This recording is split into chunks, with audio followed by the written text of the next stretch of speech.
How's everybody doing? That was great. Thanks, Dave, for loosening up the energy. Super happy to be here.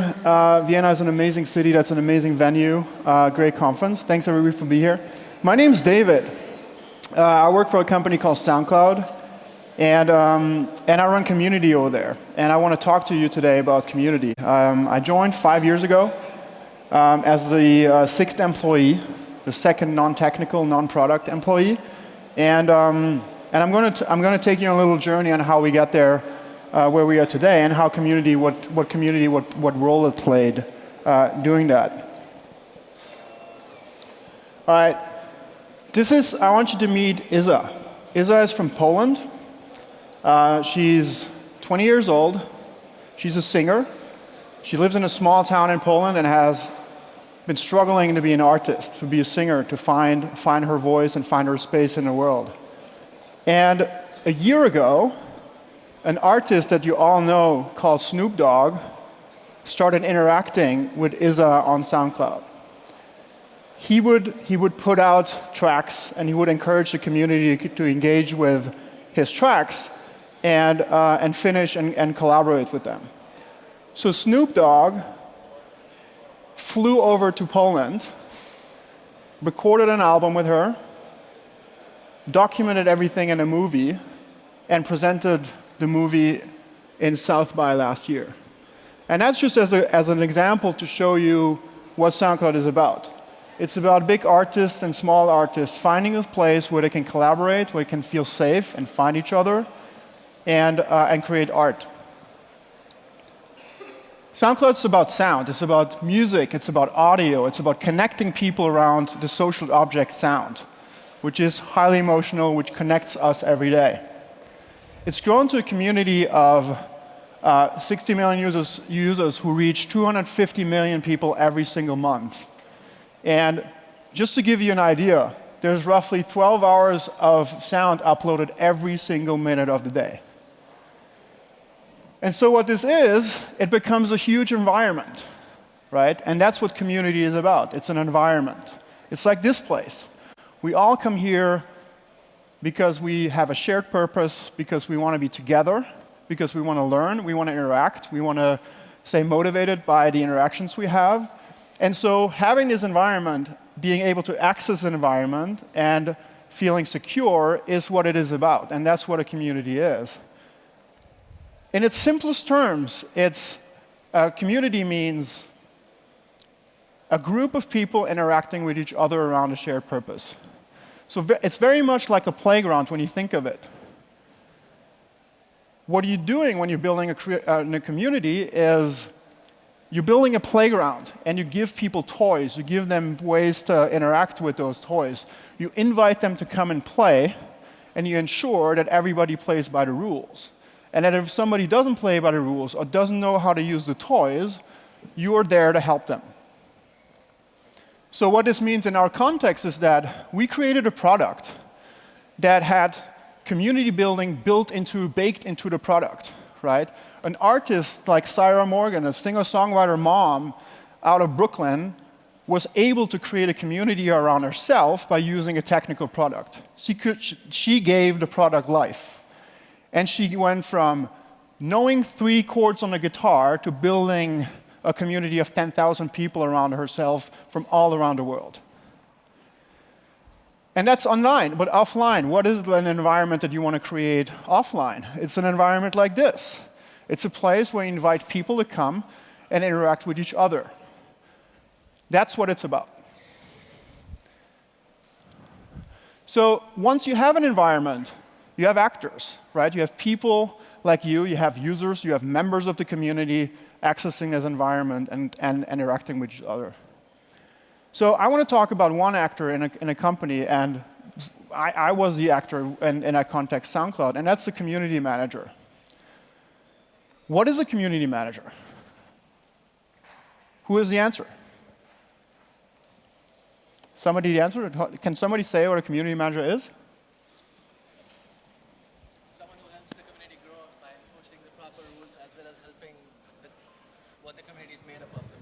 Yeah. So sorry. Yeah, say that again. It's a little bit late for this. Just repeat it, everyone else. A community manager is someone who, as you said rightly, enforces the rule, but at the same time helps the community grow by being there for the members when they have any questions. And also, he's kind of the chief evangelist. Exactly. It's about support. It's about empowerment. It's about amplification. So on my quest to finding what a community manager is, because there's so many different ways to look at it, I found this definition. The community manager is an empathetic storyteller who is the product's external voice, who is the user's internal advocate, and who finds motivation in helping people. That definition is filled with awesome stuff that you can decode all and bring it into the context of your own organization. Let's look at it. Empathy. Feel what people feel, right? We're building companies, we're building products, we're building organizations that all serve people. So we need to understand people. We need to care about people. We need to feel what they feel. That's the essence of what it is about, right? We cannot build great organizations without caring about the people that we serve and the people that in the company serve and build the product. It's about finding your voice. It's about finding how you talk to people, how people relate to it. It's about listening and how listening to your people and understanding what they care about, what's important to them. There's a story. As a young organization, like back when we got started with a team smaller of 10 people, nobody knew who we were. We had to find our story, we had to find our voice, and then go and take people on that journey with us to tell them, this is the direction we're going. And we want to take you on that journey with us. And to do that, we need to create trust. We need to make you understand that we're legit, that we want to take you and take on that journey. It's about bringing the customer's voice, the user's voice, the community member's voice, however you define your customers, to bring that back into the organization. So as a community manager, you become the internal advocate because you have a view of the outside world that you can bring into context of your internal world. And it's about helping people. That's what it's about. We build companies, we build products that at the first we've seen that people don't really understand, they don't know what it's about, they don't know which problem it solves, and we can help people understand how to make best use of it. And then community management is a little bit, it's a word that I don't know really captures what it's about, because what our job is not to manage people. It's to inspire people to participate in existing communities or new communities. That's what it's about. That's how it scales. It's not about me talking to you. It's about me ensuring that you talk to each other. So you want to be that guy. You want to be the sponge. You want to be the person who absorbs everything, all the water, and then squeezes it with little drops back into the relevant parts of the organization, whether that's product design, whether that's engineering, whether that's a CEO, or whether that's the front-end engineer. And then it's about actions. So how do you turn all that into action? We've talked about the environment. We've talked about the actor in that environment, and now we're talking about the action. So what can this be? What can this role be? So it's about three things. And the first one is about education. You want to educate people on the intent of how you want your product to be experienced and how you want it to be used. So, and the best way to do that is by using actual examples from the community. So those are examples for how-to guides and one-on-one guides that are written basically by users. It's about inspiration, right? It's about finding those stories in the community being a fertile grounds for amazing stories and very powerful things, like the one I told you about Isa and Snoop. So you want to find and inspire people to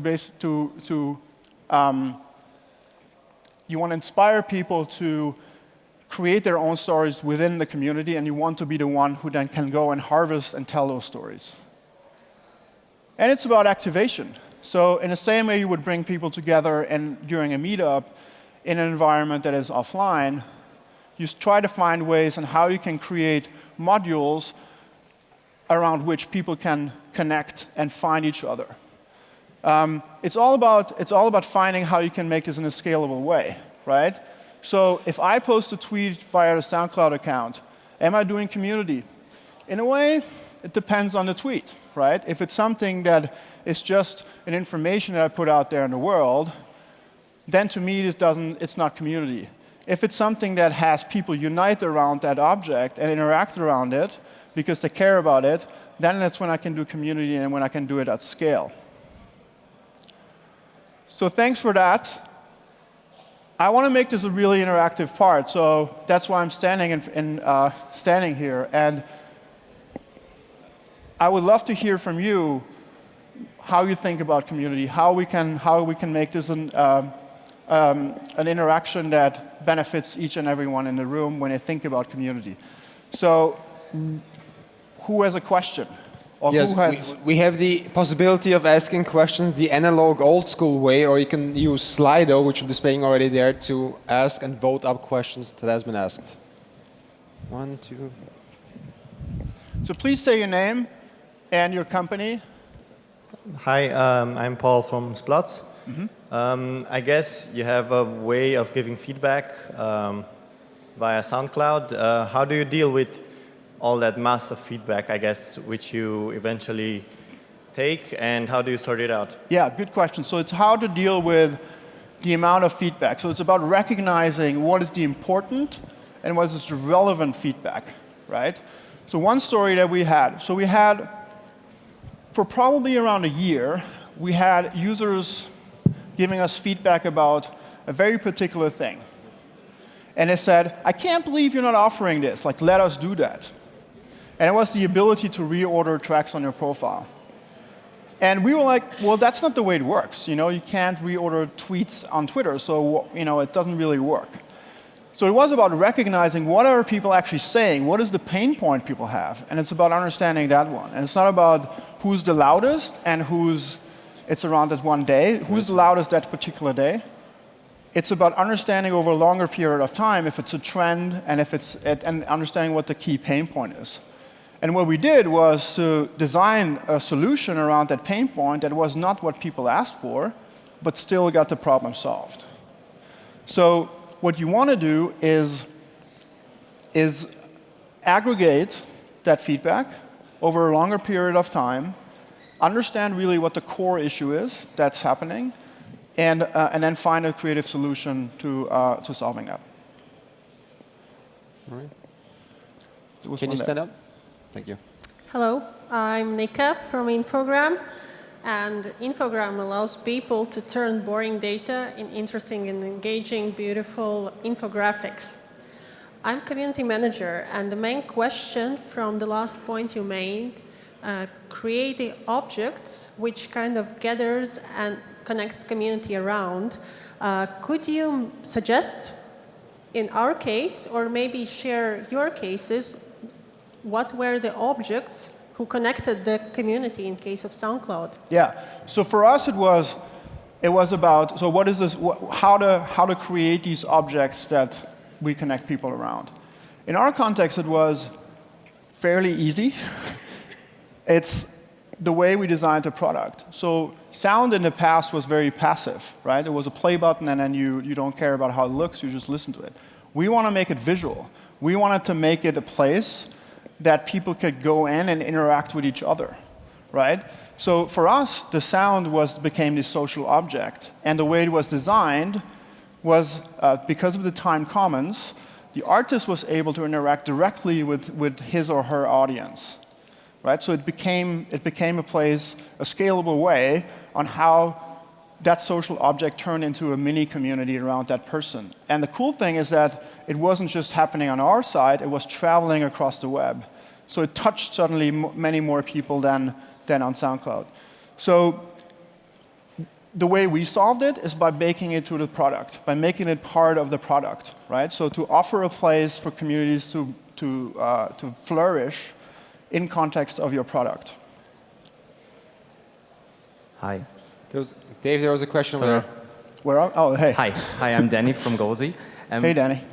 With Gozi, we just launched an app to connect people around goal achievement.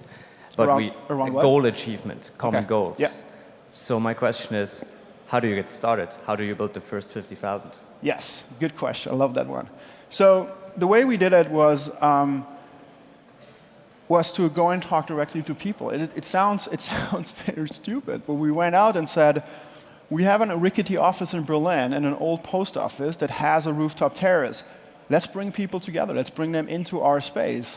And let's offer a way, we were connected to music, so music was an obvious way to get people connected around that, right? So we went out and said, like, who are the people that we want to have using the product first, right? That's the reason the founders went from Stockholm to Berlin, is because they didn't want to build products for their friends. They wanted to build products for an audience, right? That solves, who's looking for solutions to their problem. And in our case, it was, who are people in the music industry early on who can benefit from understanding what this product is about the power of this product. And we brought them into our space, right? Like we said, hey, we want you to come to our party. And we're going to, by the way, we're going to hijack your attention and then show you what we're building. So we actually flew people out to Berlin to do that, right? We give them a pretense of like why they should come out to Berlin, which is not a bad place to go on accident, right, by the way. So it's about going find people directly and bring them into, invite them into your space. It's really about invitation, because it's not about like hustling or like selling to them hard. It's about believing that you have a solution to them and then inviting them to come and listen to you. And then later on, it was just about really identifying some more of these key target groups that we believed our product could help them. And then just start a conversation saying like, hey, we built something cool, we want to show you that. And so that was really at its core what we started to do. And then because the product was designed in a way that once people had understood how it works and had created these communities, it would spiral out of those like smaller niche core groups at the beginning. For us, it was electronic music, and it spiraled out of the city and out of the world and out of this key target group. All right, David, there are some questions on Slido. A top voted one is, our community users are very concerned about privacy. Yeah, great. How can we best communicate that we respect that without using technical jargon or terms and conditions that no one reads anyway? That's an excellent question. And so I remember a particular day very well in Soundcloud's history, roughly 18 months ago. And over the past 6 months, we had the 6 months prior to this, we started observing behaviors or concerns emerging from the community much more. And at the time, we went from like 1 million to 5 million users, and then quickly to 10 million users. So suddenly the dynamic of groups interacting changed very, very fast.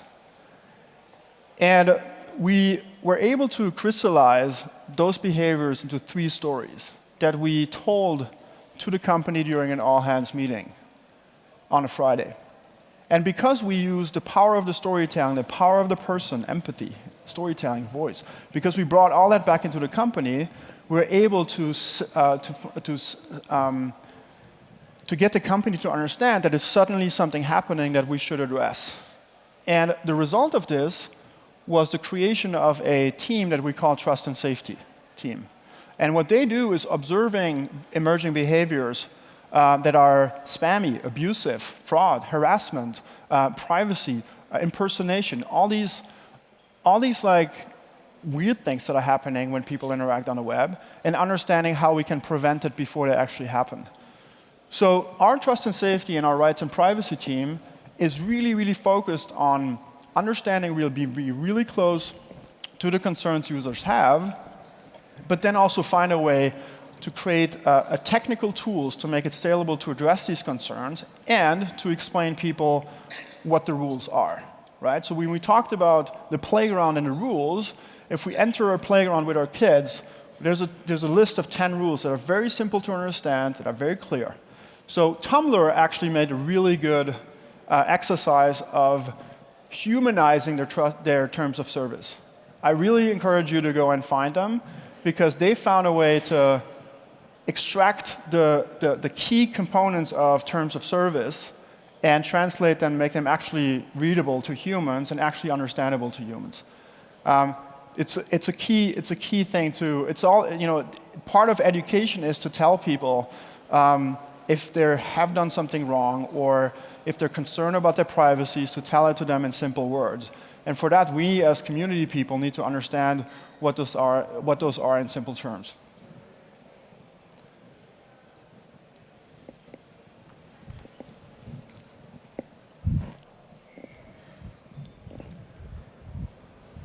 Hello. Yes. Hi. I was like intrigued by the questions over there. I'm Amit from Media Studio. We are a community of video creators. Question is, sometimes a community serves a purpose that goes beyond just the community members. So if you have a community of creators, in your case, you have a community of musicians, right? But musicians need consumers, people who will actually listen to their music. You know, that's how Snoop Dogg got to know about SoundCloud. So how do you make the transition where a community just doesn't serve the community members, but also reaches out to the rest of the world who are the consumers of the community? Yeah, it's a really great point. So the question is, if you started out building a product for creators, how do you bring in a listening experience? And it's something that so a thing we found back early on is that the creators are also the most engaged listeners, right? Especially because community is what connects them. So the example I showed earlier with Sarah Morgan, who is really just a mom, and she doesn't consider herself a musician. So she's a mom in Brooklyn writing songs on a guitar. And for her, it's like she didn't consider herself a musician, but she was somebody who could connect with other people and listen to other people's songs, and through that, form a connection. So when we say it was creators who first adopted SoundCloud, they were actually the most engaged listeners. And so what happened then, and that's actually a phase we're in right now, a challenge we have right now, is that those creators who've built audiences around themselves say, hey, there's a macro feature request that is looming around us. It's like, give us more audiences, give us more listeners, make it easier for people to connect around, to find my sounds. And that's really something where we drive back into to try to understand what is it that they actually want, and how can we solve it. And the way we can solve it is by offering a powerful recommendation discovery tools, and really finding those levers that make it easy for people to find the creator. Because that's essentially our service to them, is to say, we want you to be here. We want you to continue to be using this space, this environment that you co-created, and we're doing everything we can to bring you more listeners so that this place remains relevant for you. And there's a couple of components that we're working through. One of them is just understanding what our catalog is and how we can bring people, organize a listening experience around this catalog, right? And the product plays an immense role there. David, that was actually a similar question, so we don't ask it. Good. And okay. before we take on other questions from Slido, there's one question I would like to ask you. Yeah, so the revenue model... Can we take one first, personally? I would like to play a song and want to know if you know it. You want to sing a song? Play it, I can't sing. Oh, you want to play it? Yeah. I want you to sing it. No. Oh, you don't want that, trust me. Can we have a song?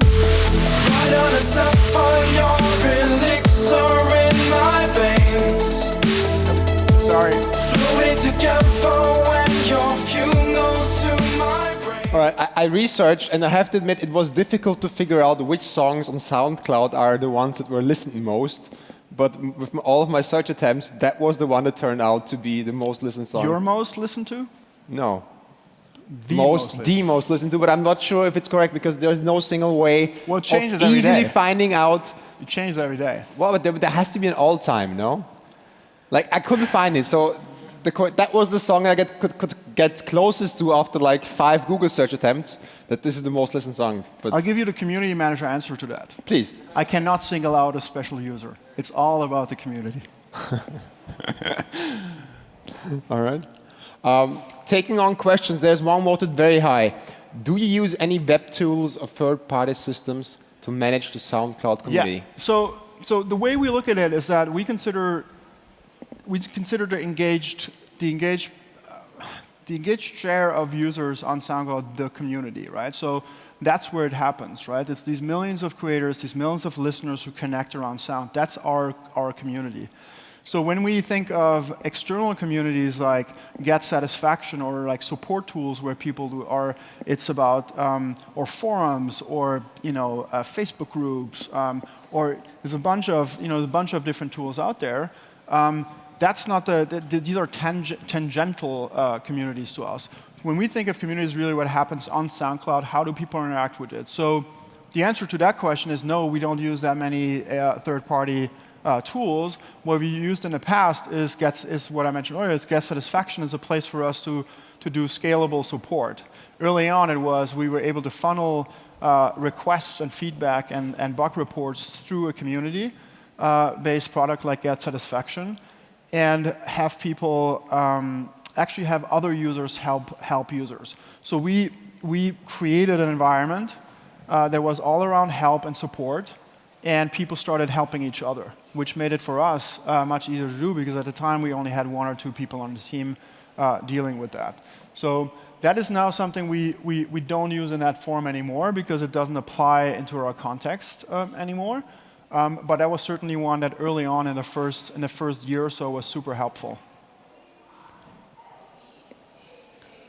I think the next question doesn't apply to your experience with SoundCloud, but to your expertise as community manager.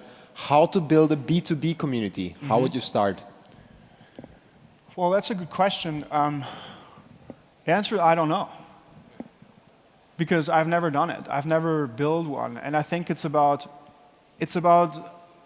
was it anonymous? Okay. So I think it's about looking back and like elevate, conceptually think about it as a level higher. So really think about it in those 3 things that I talked about today. Is about, is there a potential environment you can create for your B2B community? Is there actors that you need to be part of creating this community?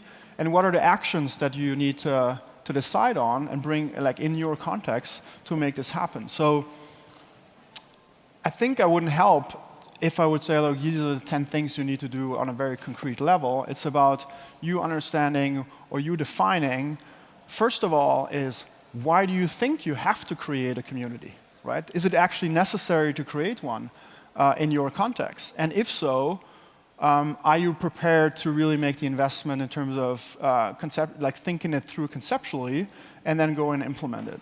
So the way I would approach it is to go into this like conceptual and this more theoretical mode and really answer a couple of these questions. And then in many cases, this has helped me make the right decision. And I'm happy to dive into this deeper after the talk with the person who asked it. Yeah. Oh, by the way, I think it was communicate to do just in case.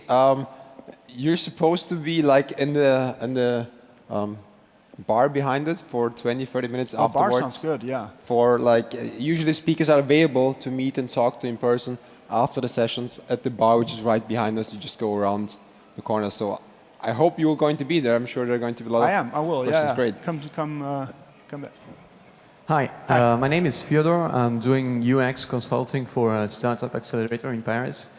And one of the startups is working on a collaborative platform that allows you to create video memories, like a montage. Mm-hmm. And one of the questions that we have is, how do you move from one place like a social network as Facebook, where people gather around one object, like for example in the case of SoundCloud that would be sounds, music. Mm-hmm. In our case that would be like video montage. How do you move from that, which is like culturally is a place that has already been accepted as a place of sharing, to a proprietary platform like your own place? How do you move the people from Facebook to SoundCloud, or how do you move in? Okay, so what's your strategy? So your question is, you created or a community emerged somewhere else, and now you want to move it somewhere else? Well, the community isn't there yet.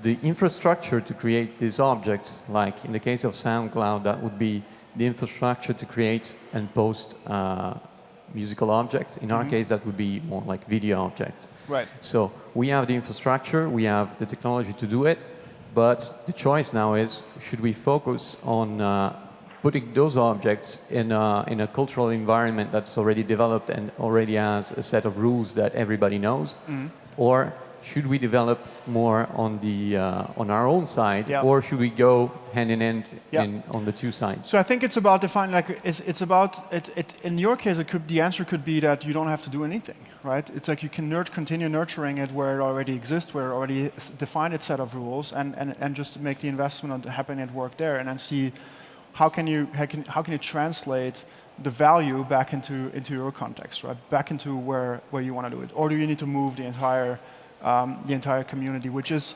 frankly not something I've seen happening in the past. So it's certainly it sounds like a complex undertaking. Thanks. Yeah, happy to dive into, like, understand better at the bar. Thank you.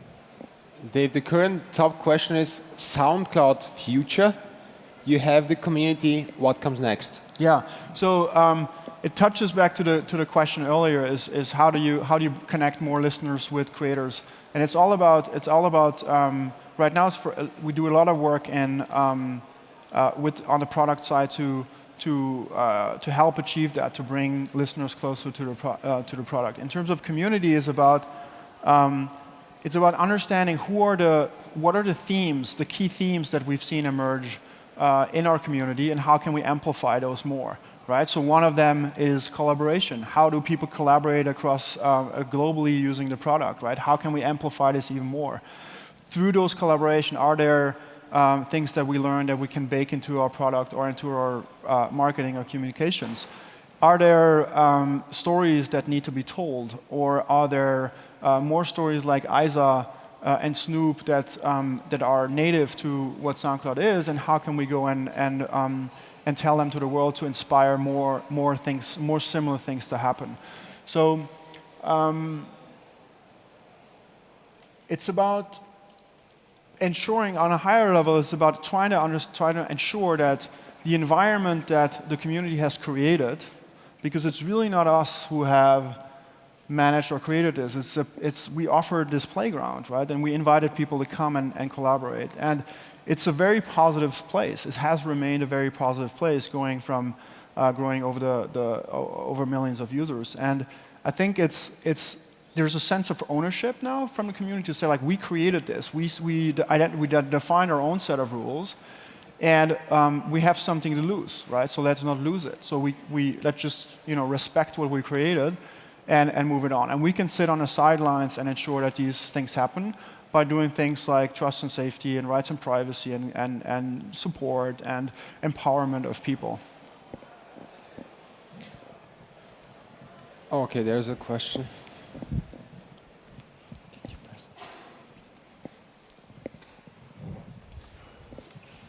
Hi, my name is Bianca. In my company, we're focusing on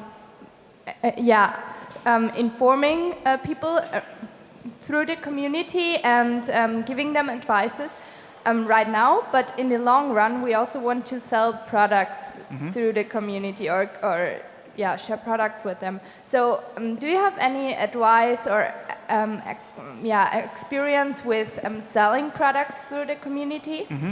It's a really good question. I've never heard this being asked, so thank you for that. We haven't tried that, and because it's a really risky thing, right? If your audience or if your community suddenly spots that all you're doing is trying to funnel product and selling products to them, it depends what the product is, right? In our case, it's a freemium, and that touches on the revenue model right now. So in our case, is our product that we sell currently is a freemium account, is a premium account, right? So it's an account that gives you more storage, it gives you more statistics, it gives you more features.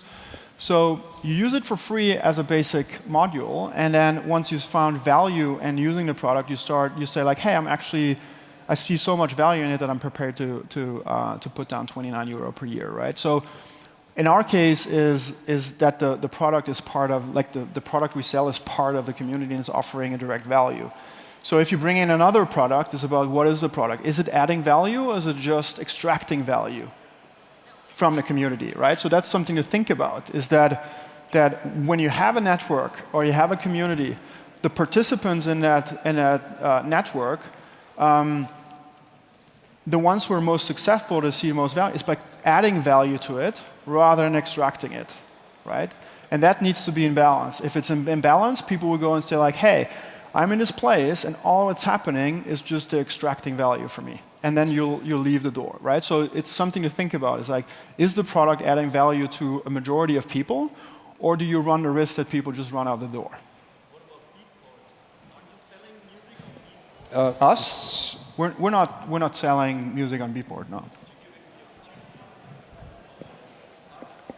Well, we give them a tool, right? We say, hey, are you selling something somewhere already? We'll give you a tool, which is a feature, as a buy link, and then you can point people to that. But we don't interact with it directly. David, there was a question over here. Hi, my name is Ben. I'm making Stack FM. It's a social network blogging platform. Piggybacking on that question, how do you make money if you're not selling through the community on SoundCloud? I just mentioned it's a freemium model, so it's premium accounts. Yeah. That's the revenue we have currently. Okay. Are you planning on going further? Yes. Yeah, and can you say anything about it at all? Not yet. No? Okay. All right. I'm sorry, not yet. No, it's all in planning. Sorry. Fair. Yep. All right. As we're approaching lunchtime soon, I would take one more question from Slido, which was highly voted, which is, how do you deal with international markets? Is it better to hire local community managers? It's a good question. We're about to figure this out because we're thinking about it a lot. We're thinking about trying to understand new markets. We're trying to understand where we see activity growing, et cetera, and how do we approach it not only from a community perspective but as an organization. And so 2 years ago, when we identified that the US was actually our strongest market, and we set up an office there, we said, hey, it's great because we have an office there. We're already building an infrastructure for the entire company. Let's create a role of a community manager for the US, and also have people on the community team doing support. Because suddenly we could extend the amount of time we have to respond to users. We can extend it by another few hours. So we were covering much more time zones. So in our case, it worked really well to make it part of our overall internationalization or moving into a new market and making community part of that. So in that case, it worked really well. And thinking about other markets, it's currently in our thinking on what does it mean? Like, can this market be served from an existing office, or does it justify opening an office? And if so, what are the roles that need to be created in that office? You guys hungry? It looks they are. You can see in the facial expressions. All right, are you? You're hungry too, I guess. I'm all right. So before we close the session for lunch, a reminder. At 1:45, Roasted returns back to the Academy with Part 2. It's going to be a pleasure to have you here. And now, really, really, really, because you deserved it, a big applause for David, Noel. Thank you. Thanks, guys.